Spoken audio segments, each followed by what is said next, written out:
um instrumento do Evangelho, porque ele diz a favor do Evangelho, segundo o poder de Deus. Esse dom não é a favor da sua promoção pessoal. Esse dom é a favor do Evangelho. Esse dom não é a favor de uma denominação específica. Não é a favor da terceira igreja presbiteriana. Não é o nome da igreja que deve ser divulgado. Mas esse dom é a favor do Evangelho. Esse dom não é a favor de um nome de um ministério, ou de um nome de um grupo, ou de uma sociedade interna. Mas esse dom é a favor do Evangelho. O que me chama a atenção, irmãos, é que o dom está totalmente associado com o Evangelho, e o apóstolo Paulo não abre mão disso. Mas eu pergunto para você, o que é Evangelho? O que é Evangelho? Certa vez, o pastor Ronaldo Lindório, ele disse que Evangelho é um nome, simples, mas profundo. O Evangelho é Jesus Cristo de Nazaré. O Evangelho é a boa notícia de que Deus amou o mundo de tal maneira que entregou seu Filho unigênito, para que todo aquele que nele crê não pereça, mas tenha vida eterna. O Evangelho é a verdade de que um menino nos nasceu, o Filho se nos deu, e o governo está sobre os seus ombros.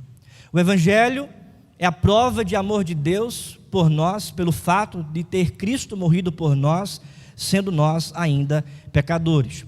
O Evangelho é um fato inquestionável de que todos nós estávamos andando segundo as nossas próprias carnes, obras, de acordo com o nosso próprio pecado, trilhávamos o caminho do inferno e da morte eterna, mas Deus morreu pelos nossos pecados, nos desarraigando desse trilho infernal e nos colocando no caminho de vida eterna.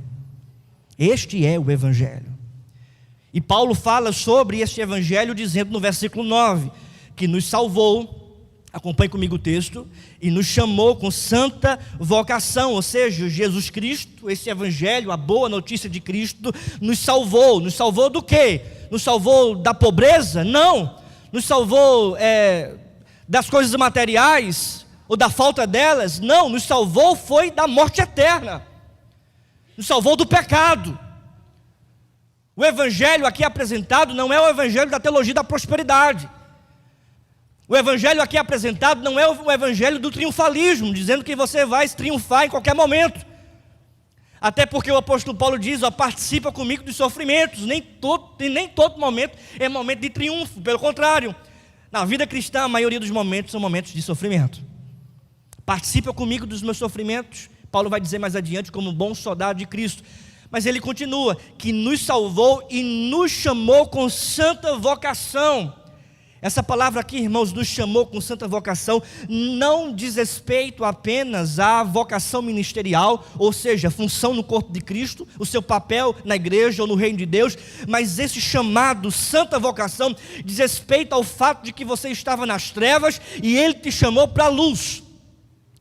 A maioria dos estudiosos, comentando esse texto no versículo 9, afirmam que esse chamado diz respeito ao chamado da vocação. O apóstolo Paulo fala um pouco sobre isso lá em Romanos capítulo 8, que diz que todas as coisas cooperam para o bem daqueles que amam a Deus. E ele continua, os que de antemão conheceu, a estes predestinou para serem conformes à imagem do seu Filho, e aos que predestinou, a esses também chamou. É a mesma palavra aqui, chamou. E aos que chamou, a esses também justificou. E aos que justificou, a esses também glorificou. Paulo, portanto, tem em mente aqui no verso 9, que esse chamado diz respeito ao chamado que Deus fez na sua vida, para a sua alma, das trevas para a luz. Do império de Satanás para o reino de Cristo. Do mundanismo para uma vida de santidade.